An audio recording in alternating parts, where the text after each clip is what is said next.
You are listening to Talking Star Wars.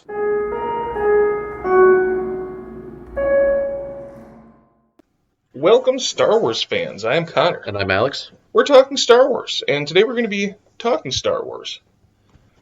Particularly, we just wanted to do an overview of the recently released canon eras that Disney considers to be the distinct eras within which Star Wars stories happen. As with any history, real or fake, any delineation is truly a construct, but we do think that in this breakdown we can see certain themes being explored, whether they be constructions of power, society, government, individuals, and the structures of power and culture within which they live. And I'm particularly interested by timelines because, I don't know, just something the way my brain works, but Star Wars had a pretty strict Legends timeline that we're not talking about today because since Disney acquired and has been releasing media, they've been just kind of working with new canon, and they haven't dug too far back, except for their High Republic series, which is, I think, somewhere between 500 and 1,000 years before what we know of in A New Hope, at least. But what they've done recently is kind of dug back into what's leading up to that point, and I think they're going to be exploring stories in more of those areas. So today we're going to be taking a look at what these eras are, what the media involved is or may be, and then kind of agree with whether or not this is a kind of a clear enough timeline. So do you want to start with, the beginning to the end, or do you want to start with what we know and go backwards? Yeah, so we'll start with the beginning. So we have the following eras that we're going to explore today, from the dawn of the Jedi to the Old Republic, then the High Republic, the fall of the Jedi, the reign of the Empire, the age of the Rebellion, the New Republic, the rise of the First Order, and the New Jedi Order. So these are the 9 eras within which Disney has placed their canon, some of which has a great deal of information crammed into, such as the Age of Rebellion or the Reign of the Empire, and some of which we barely know anything about, such as the New Republic or the Dawn of the Jedi. 90, or not 95, but a good 75% of Star Wars now takes place within that Fall of the Jedi through Age of Rebellion, just because that's where 6 of the movies within the main Skywalker saga take place, plus the extended films, Solo and Rogue One, plus most of the contemporary video games and comic books. That's just where, Star Wars has been for most of the time, but we're starting to branch out a little bit more now. We're going to go era by era here, talk about what are the key works that are present in each era to our understanding, what themes are primarily being explored, and where we think it could be expanded on, or does this era need to be expanded upon any further? The first one definitely needs to be expanded on because we have no canon media for it whatsoever. And that will be the Dawn of the Jedi. Yeah, we have references to the Dawn of the Jedi in some other media, such as pre-Jedi Force traditions that Luke Skywalker explores while trying to become a Jedi himself. We know that there are other Force traditions present before the Jedi. We see ancient lightsabers that are found in old ruins in certain comics and books, but we know very little about society as a whole. By the time we roll into the Phantom Menace, the Republic has been around and sort of falling to pieces for thousands and thousands of years. So the Jedi predate the Republic, and the Force, of course, predates the Jedi, and then the Sith rose from the Jedi. So we're at the dawn of the Jedi. We are at the formations of the first foundations of the galactic landscape as we understand it today. This is probably before hyperspace travel, where they're jumping to light speed, so migration around the galaxy is going to be very slow at this point, and I think it's from the influence of, or at least this is, again, it's hard to delineate between Legends material and what's canon now, but I do think hyperspace probably exists by the time of you'd really need hyperspace to even have a galactic society, to even travel between stars, and I know that in old canon, there was even the Great Hyperspace War, which was around the nascent hyperspace lanes in between the core of the galaxy. I thought I had read something where with the formation of the Jedi, that's what was able to sort of allow this intergalactic travel to occur. leading to the development of hyperspace travel. Can't remember exactly, though. Yeah, and that's, I think, firmly in Legends at this point. In the current canon, we know very little about the Dawn of the Jedi. We know that there were these temples and this great knowledge and this codification of a way in which to commune with the Force and grow powerful in the Force that was then passed around for a thousand generations. The visual symbol that's used for this era shows up in The Last Jedi in the temple, where I think it's above where Rey goes on her Force vision, but there's this mosaic in the floor where it depicts a bald individual sitting and meditating, and they're cut in half, one half dark, one half light. And I think in one of those DK visual dictionaries, they're called the Prime Jedi. But regardless of who this member is, whether they are a Jedi or a Force user, it visually communicates the sense of like a yin and yang balance of light side and dark side held in twain. So we can take that before the formation of the Republic, we have this idea that there was an idea of the Force, possibly an organization of the Force, and they're represented by this balance. Whether that be that the light side and dark side were unified at one point before the Great Schism, we don't know. But this is, probably before the Sith, because I would say the Sith are dark side, but not all darksiders are the Sith. They're the Sith are deliberate rebellion against the teachings of the Jedi, so the Jedi have to exist first. Mm-hmm. I mean, even the Sith code is based off of a rejection of the Jedi code. Yeah, and who knows what exists out there that could have been perceived as a Force user who was a part of this Dawn of the Jedi time that might have splintered from the idea of what Jedi were then. Yeah. We have people called Lightbringers or Fate Weavers. Luke Skywalker communes with some of them that are frozen in time in a short story that was also adapted into a manga, The Legend of Luke Skywalker. Mm-hmm. So if you'd like to check that out, is by Force users who predate the formation of the Jedi, and give Luke some good advice and help him out of a bad situation, even though they've been frozen in time for thousands and thousands of years. But we really have no media set directly in the Dawn of the Jedi period. We have... We're supposed to have a movie made by James Mangold, who's directing the 5th Indiana Jones, and I think the future of that film is going to be based on how well that Indiana Jones movie performs.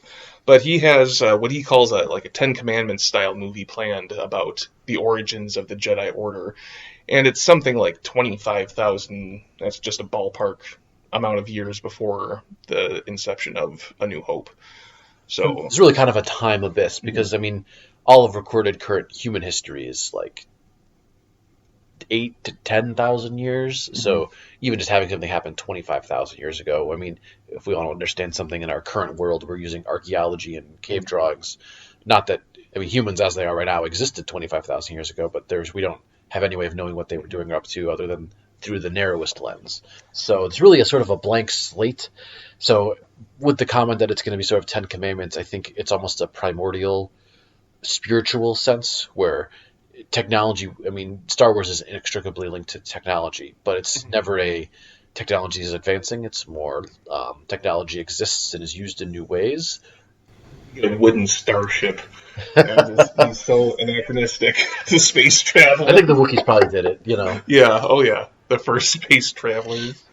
But I'm excited for seeing what this era holds, because even in the Legends, there's not a lot shown. There was, I think, one comic book series of how the Jedi began, but even that, it's something that's brand new for what Legends can hold. So who knows? It's what we know the least about, and it's what holds the most potential. Yeah, we have lots of references to it, but it's almost like the history of the ancient elves in Lord of the Rings, where the things they left behind are around and the teachings they establish are around, but we have never seen exactly what happened. And they didn't tell the humans anything. Yeah. Well, they tried, and then Numenor exploded. So. Anyway, well, that leads us to the Old Republic, which sounds probably familiar to Star Wars fans of old, because that was one of the more developed eras within Legends. Probably the most famous work that is set in the Old Republic that is of current dubious canonicity, and that parts of it are probably canon, but Disney has not yet come out and said, yes, we're bringing it back, would be Knights of the Old Republic, the story of Darth Revan, his apprentice Malak, the hero that raises, after Revan's death, the hero that rises up to face down Darth Malak. Then the sequel, Knights of the Old Republic 2, about warring against the remaining Sith lords. So we're firmly, by the time of the Old Republic, in the era of the Jedi have existed and have an order. The Sith have rebelled against them.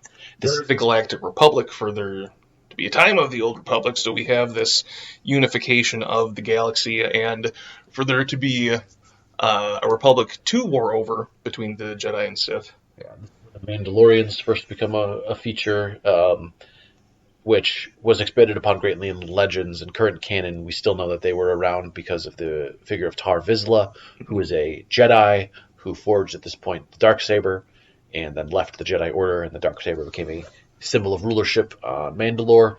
So the Old Republic is where the shrouds of time start to part a little bit, and we start to know a little bit more of what happened.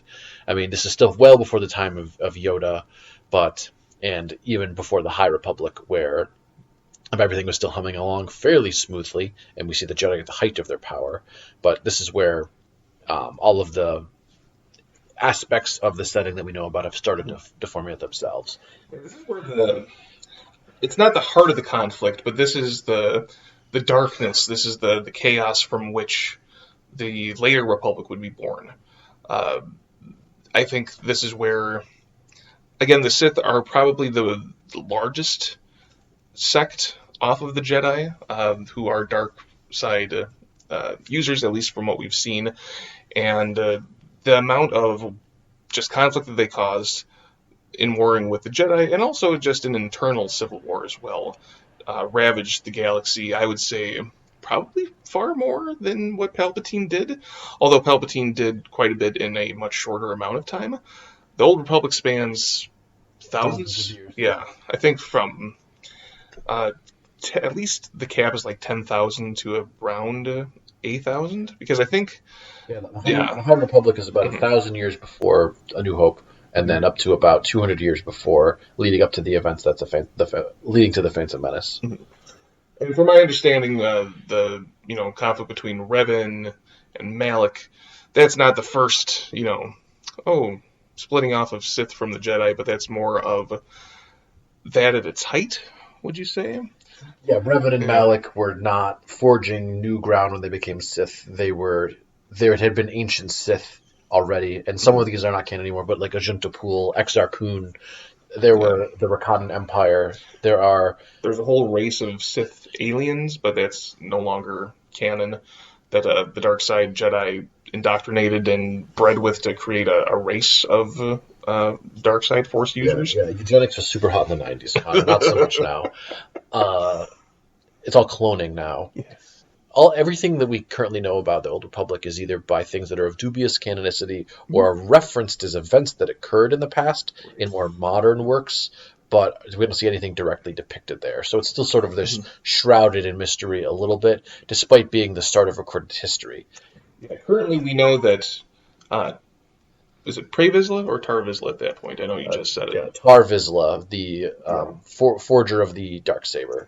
Yeah, Tar Vizsla is active at this point. We have that in canon. We know the Darksaber is canon, the Mandalorian culture. We know that there was a grand dark side planet-destroying weapon that backfired.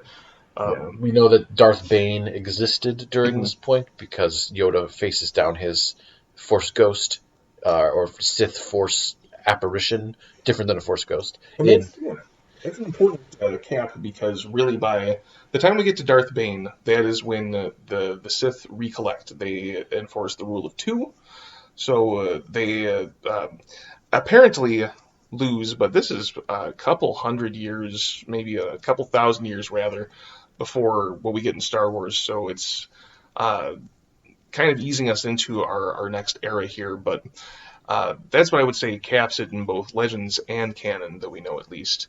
But in terms of how we would compare this to regular history, would this be sort of the time of ancient Egypt? It's not quite, like High Roman Republic if we're looking at how like we would view history now, because that's going to be the High Republic that we get to. It's where the era where people look back to it with a sense of like, things are better than even though they weren't. There's not that nostalgia.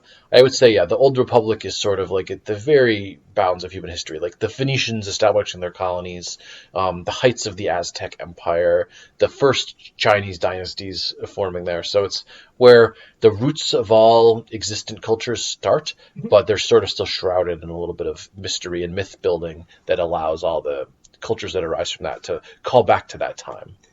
Really, in taking that into consideration and having that adapted into Star Wars media, because we haven't seen any of it in new media. I think there may be a remake of Knights of the Old Republic, but I don't know if that's still happening. But visually, it would be really interesting to see some of that technology evolve more and have it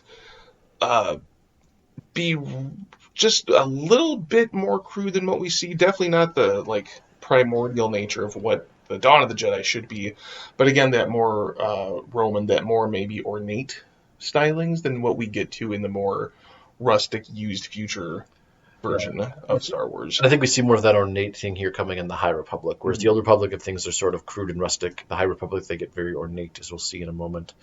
There is one ongoing work that is Legends, but is being produced in the Old Republic era, and that is not Knights of the Old Republic, but Star Wars: The Old Republic, the MMO being produced by BioWare still. I didn't know that was still running. Yeah, still running, still has content being produced. It is still firmly out of the current canon, sort of doing its own thing, because it's been around since before the Disney acquired Star Wars. I wonder if they'll fold that in once they decide to explore this era more. Yeah, well, the canon of SWTOR is a little bit of a mess, so we'll see. It's one reason Disney swept all the old canon away and are now picking and choosing what they grabbed. Not that they're doing a wonderful job, but... And they're likely not exploring this anytime soon, because again, they have the remake of Knights of the Old Republic on the horizon, but they don't have any other game, movie, series set in this timeline. I think they're going to keep it that way because they're more interested in what's coming before and coming up next with the High Republic. The High Republic. To be full disclosure, Connor and I have not delved deeply into the significant expansion of the High Republic era that has been the big focus of Star Wars for the last about year and a half. How many books? There's like 20 or 30 now. So we'll do a whole series on this once Connor and I are more fully aware and have delved into the High Republic. But what we do know is that this is taking sort of what was a blank area. It's like, how did we get to the era in The Phantom Menace where the Republic is being seen as weak from this heights of power, where the Jedi Order is super well respected and established but has grown a little bit stagnant? How did we get here? And so the High Republic is sort of exploring, what were the Jedi at their height? What was the Republic at its height of power? So this is after maybe the Sith Wars. The Sith have gone underground for Rule of Two, haven't been seen for a millennia. So this is the area in which the Sith are largely gone. The Republic is the pretty undisputed master of the core of the galaxy. And Mandalorian-wise, we probably have them starting to get towards pacifism from their more warlike... Or at least they don't have the strength to challenge the Republic. And so all of the fighting is internal to the Republic, I believe. And you see this more ornate style. So this is sort of, we're in Augustan Rome here, really. This is before the fall of Rome. This is the crystal spires. Everyone's wearing togas. They have ornate lightsabers going around. Everyone's happy, except they're not. And actually, humans are just as messy. Not even humans. Sentients are just as messy and self-centered as ever, and they're good and bad and evil.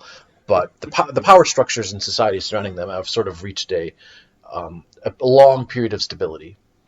In terms of canon, there are 20 books that need reading. But there's also going to be a series called The Acolyte coming up, which explores this period, which looks to...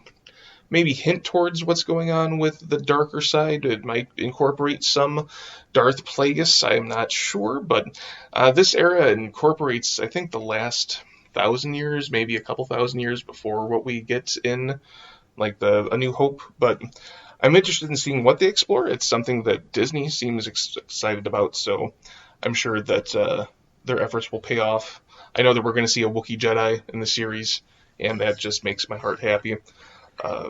Any other thoughts on this era? We have a couple of other visual media that are set in this era, not necessarily in canon because it's in Star Wars Visions. The episode The Elder in Visions Season 1, it certainly appears to be set in the High Republic era. It's a Jedi Master and Padawan at the height of the Republic's power. This is a Sith that has been around since the time of the Old Republic and has kept on until the early time of the High Republic era. And we see the clash of those two eras, depicted in the fight between the Elder and the Jedi Master in that episode. Mm-hmm. And the Jedi and Padawan have an interesting dynamic where you can tell that the Padawan wants to just go on more adventures and just get into the action a little bit more. And at this time, we just get the sense that the job of a Jedi is kind of rote. It's kind of routine. It's to the point where they're at the height of their peaceful diplomat era before entering in more wars and after it being in such an era of conflict. So for them to come across a dark side Force user is quite out of the ordinary. There are 2 episodes from Vision Season 2 that you could read as being part of the High Republic era. Ao's Song, showing Jedi who come on our purifying corrupted kyber crystals without any thought that those corrupted kyber crystals might be used by Sith, so might also be set in the High Republic era. Very lighthearted episode, even though the stakes seemed a little bit more dire. That you definitely got the sense that all would work out by the end, and that it wasn't a dark universe, tonally speaking. Yeah. As far as themes of the High Republic, it's probably one of our most adventure-heavy eras where you're almost in the version of either the Wild West or the medieval, a medieval stasis period, where this is where you can have a story and it can be anywhere within this hundreds of years period, and you know what's going to be happening. The Republic will exist, the Senate will exist, the Jedi will be at the height of their power and respected across the galaxy. There will be conflict on the Outer Rim. There will be smugglers and bounty hunters, but bandits, yeah. But Palpatine is nowhere here close to destroying the Jedi Order. The Sith are largely underground, so it's sort of this almost era in which anything can happen. I hope they at least maintain that sense of purity within the Republic and the Jedi Order when they depict this show in canon, just because that's the point of this era. And to contrast it with the grubbier, more dangerous, fallen era.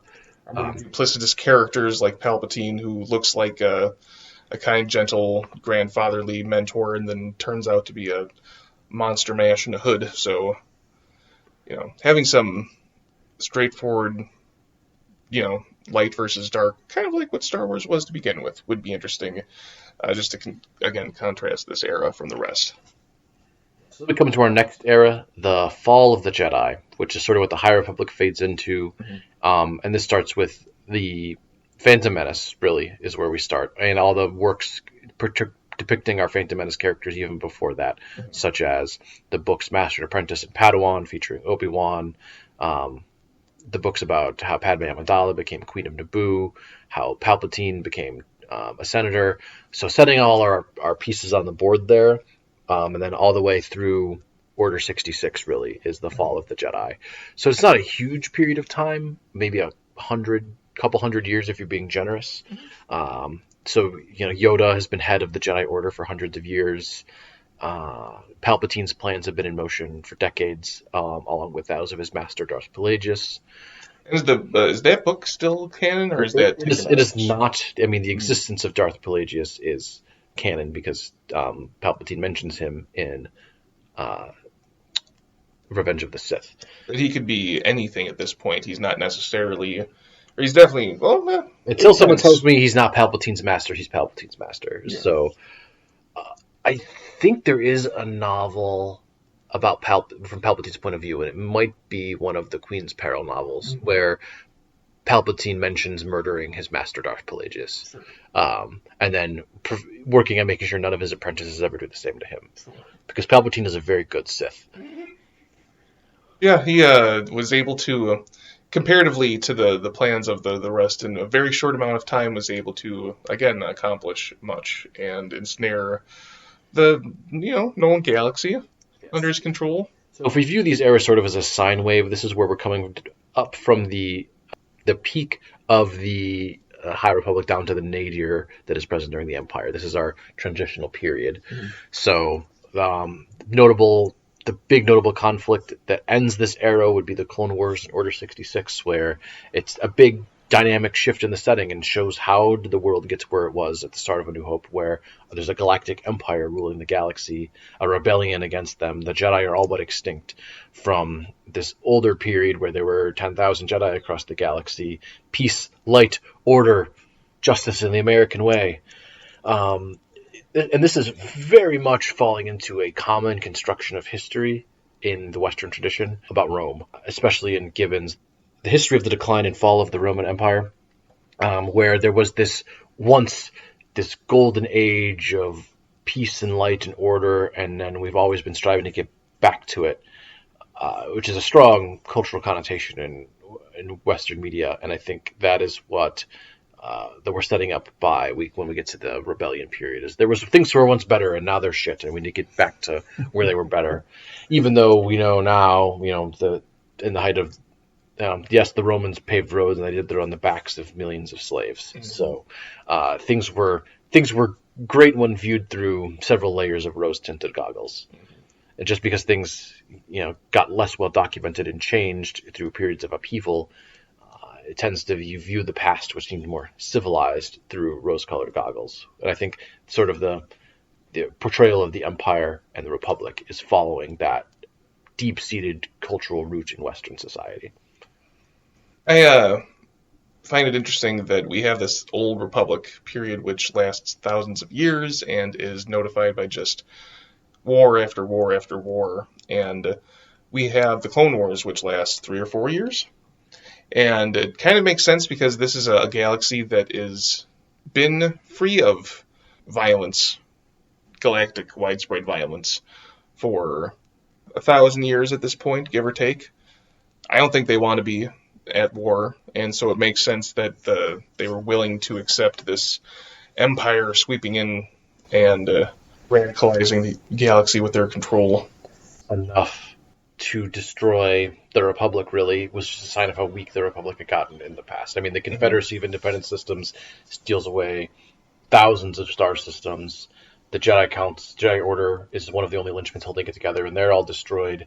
And so this is not just this is a radical transformation of the Galactic Society, but it is also rising out of a deep rot that had set in the system centuries ago. Mm-hmm. The Palpatine had just hurried along for his own benefit. And as we see in the Clone Wars, the series carefully removing all checks and balances on his power, from getting direct control over the banking clan to having a clone army answer directly to him, to having the Jedi be formally incorporated into the military that's under his control.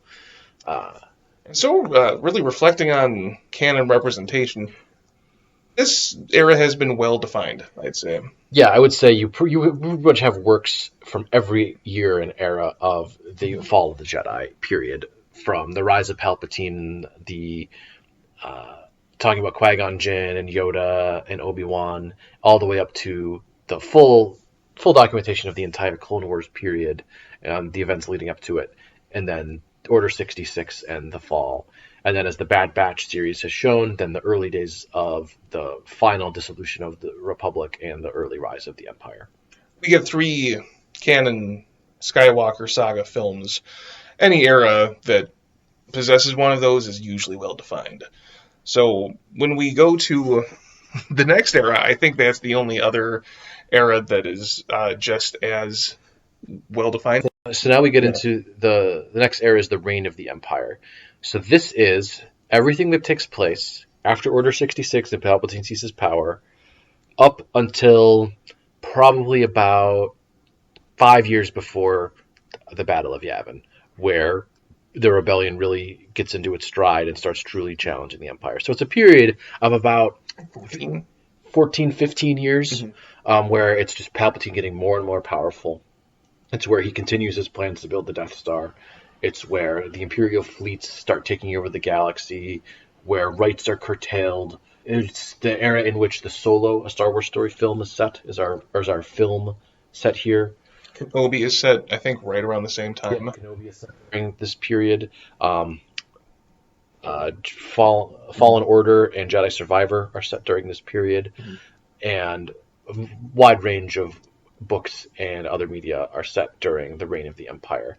This is still technically prequel works to our first movie, A New Hope. But this is after the release of the prequel trilogy has been fleshed out significantly, from the Tarkin novel explaining how Tarkin ended up in his position, to the Lords of the Sith novel showing how Palpatine and Darth Vader's dynamic was established. And it's also working through the logistics of how do you seize control of a 1,000-year-old republic and transform it into a ruthless empire in a generation. I will say this. I didn't mention Legends last time because George Lucas actually denied his creative team to explore the dark times, which encompass both really the fall of the Jedi and this age of the Empire, because they were just the dark times. And George Lucas intentionally wanted that unexplored so that he could do it with the prequel films and the media swarm since then. So there's been no media representation of that, and I would honestly just combine this Age of the Empire with the Fall of the Jedi, just because it's only 14 years. No, the Fall of the Jedi is the whole period leading up to Order 66. So the Rise of the Empire is like the Empire is here. And then maybe I would combine it with the next one, because I would say there's seeds of rebellion in all of the entries that we mentioned for this Imperial era. So I think we might have to then put the start of the Age of Rebellion, just for our purposes, at A New Hope. At the Battle of Yavin. This is when it starts. The rebellion wins its first big victory. Yeah. Maybe even we put Rogue One as in this.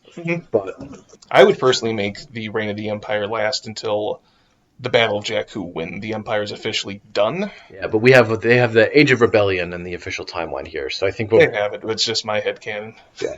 So he used the word headcanon, everyone. Everyone, a moment of silence as I judge Connor. All right. So we have the reign of the Empire, and as we talked about, it's fairly well documented. I think we're going to end up putting Andor in this period, because it's firmly showing how the Empire started building the Death Star. I think we put Solo, as we discussed, in this era. I think the Rebels show ends up in this era, leading into the Age of Rebellion period. But at the start of it, it is certainly everything is firmly under Imperial control. Mm-hmm. Then our next era, as we've been talking about, is the Age of Rebellion. And I believe, shortest saga for sure. Yeah, it's a period of like 5 years. And it is probably everything at least between the Battle of Yavin and the Battle of Jakku. So this is where the rebellion wins its first victories, steal the Death Star plans, both the Death Star, survive the reprisals through the Empire Strikes Back from Palpatine, blow up the second Death Star, kill Palpatine, destroy all his remaining fleets, establish the New Republic, and then crush the Imperial remnant and force them to flee into the unknown regions at the Battle of Jakku. So it's a relatively brief period, but a lot happens.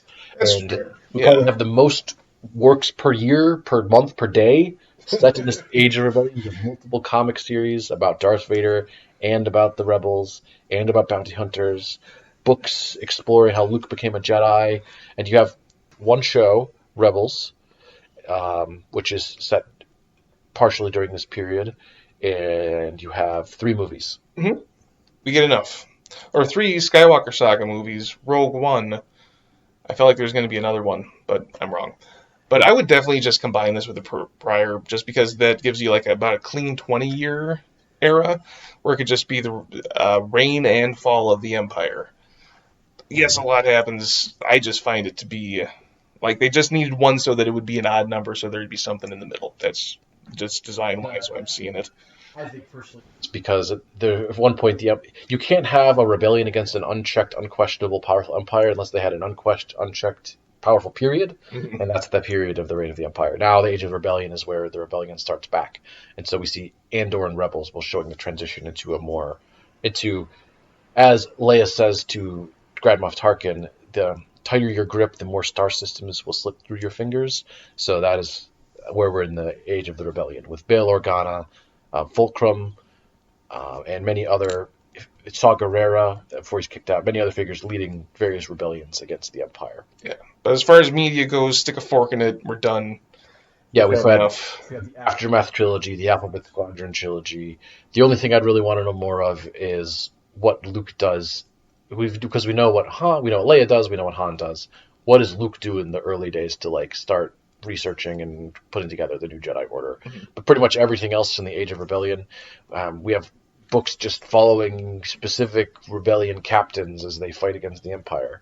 This has been a very well explored era, and I think if we're going to identify themes, so if the theme of Reign of the Empire was sort of about crushing the corruption of power, the crushing weight of fascism, and the ways in which power structures can be subverted for oppression, I would say the themes of the Age of Rebellion are about hope. I mean, very, very explicitly, A New Hope. Hope is the primary motto of Jyn Erso in Rogue One. So you have hope, rebellion against authority, a sense that things can get better, and that there's still inherent dignity to all sentient life. So kind of like the birth of America, but instead of slaves, there are droids. Like with the founding fathers of America, we ignore the droid/slavery question. Mhm. The three droid compromise. I was gonna say it, but I thought that'd be in poor taste, so I'm glad you did. But that leads us to another era that is very lightly populated as far as media goes. So we have the New Republic. Yeah, We got about like three things holding this. We got three tent poles holding this whole pavilion up. Everybody. well, it's a few decades because it goes from It's about 30 years. yeah, general 30 years of what we have the formation of the New Republic. We've got Mon Mothma doing stuff. Luke started a school that ended poorly after training his nephew. And what do we have? We have the Aftermath book. Yeah, so that the Aftermath trilogy sort of bridges the gap between the Age of the Rebellion and the New Republic. We get the establishment of the New Republic, where they set their capital, how they elect Mon Mothma as Chancellor. And then we get very little. There's the Alphabet Squadron trilogy that gives us a little flash forward about how the New Republic is operating. And then doing all the heavy lifting, the rest of the heavy lifting, we have scenes in Season 3 of The Mandalorian showing the New Republic and their well-meaning but bureaucratic inefficiencies. And we get the Mandalorian, but that largely deals with the aftermath of the fall of the Empire and the Age of the Rebellion. So that's still the total Wild West in terms of where the universe is at. It's only 5 years into the period, I believe. Yeah. Book Bloodline set 5 years before the Rise of Skywalker, which shows how the New Republic Senate is largely ineffective and has devolved into factionalism and has been suborned by the First Order. So we have Bloodline, we have The Mandalorian Season 3, like 2 episodes of it. And that's almost our entire look into. We have a little bit of the Aftermath, a little bit of Alphabet Squadron, and that's about it. That is doing all the heavy lifting, trying to say what happened during the New Republic period. So Dave Filoni, this is your next animated series, please. This would be perfect for an animated series, just because you don't have to deal with the money saving of digital faces for our core characters. You can have cartoon characters of Han Solo voiced by someone who's not even Harrison Ford, and it's fine because no one there who voiced characters actually portray those characters in live action. So please give us an animated series showing us how Ben Solo fell to the dark side and how the New Republic formed and fell apart. Give us something. Please. We do have a comic. Ben Solo fell to the dark side. Dave Filoni's retcon comic books in the past. Yeah, well, I don't like it either. I love a good comic book, but please, it's begging for a TV show. Anyway, then we have the Rise of the First Order, which is really the period from 5 years before The Force Awakens, when a large swathe of the New Republic secedes from the New Republic and establishes themselves as the First Order, partially manipulated by forces left behind by Palpatine before his death, his various surviving forces, such as Armitage Hux, the son of General Brendel Hux, and other people that are within the First Order. This is a period of 6 years about, because I think there's a 1 year gap, maybe 2, between Last Jedi and Rise of Skywalker. Yeah, so they're flash of the pan violent military junta that comes and suborns large parts of the weak Republic, because the New Republic has fallen to pieces and had been weak before that. But then they don't really have any popular base of power either. So once their source of military coercion is gone, when their fleets are destroyed, then it's sort of like a free-for-all. So set in this period, there we have 3 movies and 1 TV series. So the movies would be the sequel trilogy, episode 7, 8, and 9. And then we have the Resistance TV show that is set immediately before and then between episode 7 and 8, which mostly just explores the average day of a citizen in this period. Various works expanding on the characters of Rose, Poe, Rey, Finn, and our main characters.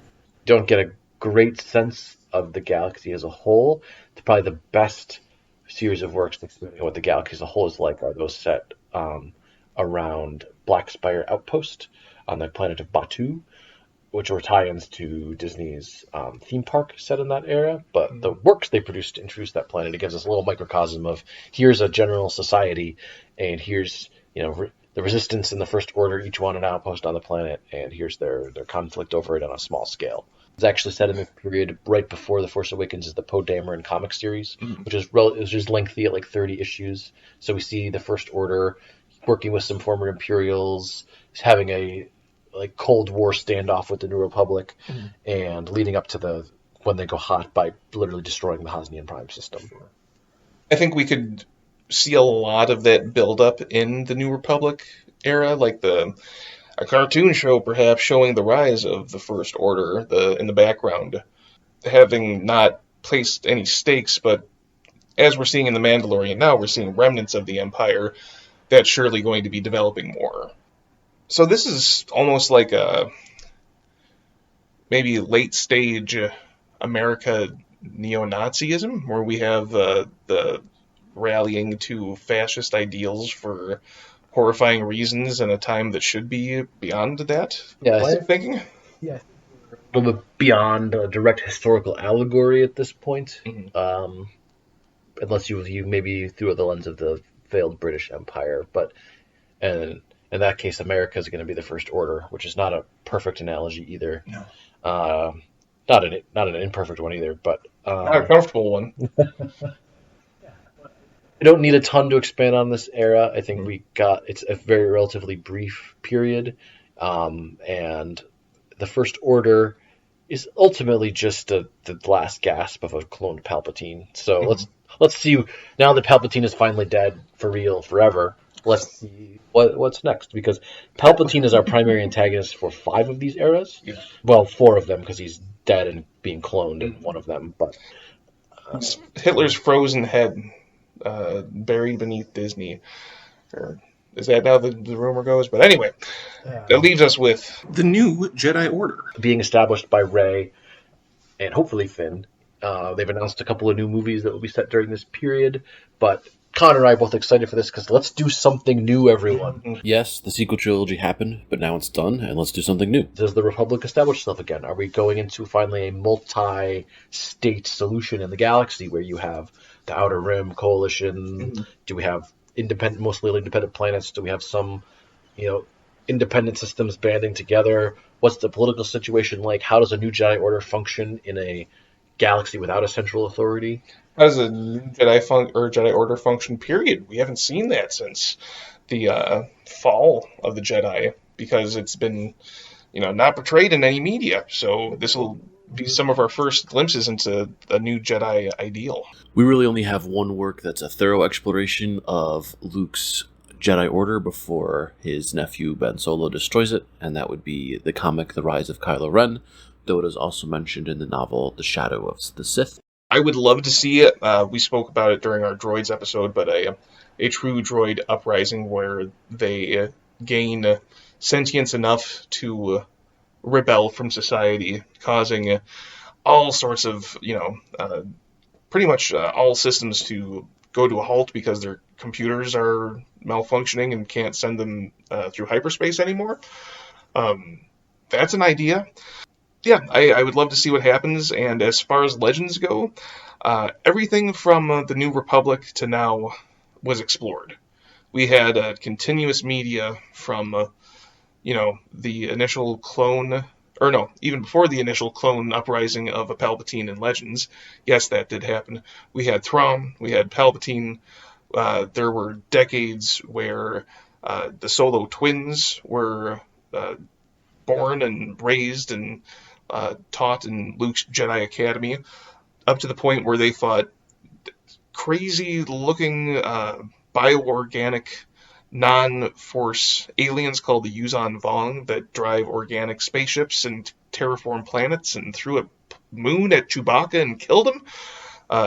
They gave Luke's wife alien cancer that prevented her from using the Force, and the whole entire war was enough to lead Jason Solo in enough of a poor mental state to go to the dark side and I think fight his sister, kill his aunt, and just go to the dark side. So all that's gone because it's been etch-a-sketched into the new Disney sequel trilogy, and I think it is time that we get to see some new creative lore, possibly incorporating the Yuzan Vong again in the Star Wars universe.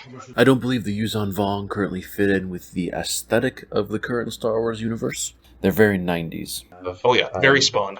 Mm-hmm. Yeah, like the slimy, gross bio creatures that don't use the Force. And it's sort of also not matching with our current understanding of how the Force works as a more mystical force. They're more of a Star Trek villain. But I definitely think we need something new, more politics. I mean, as Thor has shown, politics can be very compelling. Mm-hmm. Like, show how does a fragmented post-imperialist society function? How do they pull themselves back together? How does a supposedly beneficent organization like a new Jedi Order function within that? What new stories can we tell? What new adventures are there? And what old tensions bubble to the surface? But please, let's do something new with some new characters. It will have to include a war, for the name of the franchise is Are we not all wars within ourselves? Maybe that'll be the war. It'll be a very Jodorowsky internal war of the mind and soul. But we'll see. It's exciting. It's definitely an exciting time to be a Star Wars fan as always, and I personally hope, even though I know they're exploring the Dawn of the Jedi and the High Republic, I need to see what happens in that New Republic. So please, Disney and algorithm of the internet, listen and bring us this. Amen. Come by for more Star Wars at our next episode, and we thank you for listening today. We'll see you sometime soon in a galaxy right here.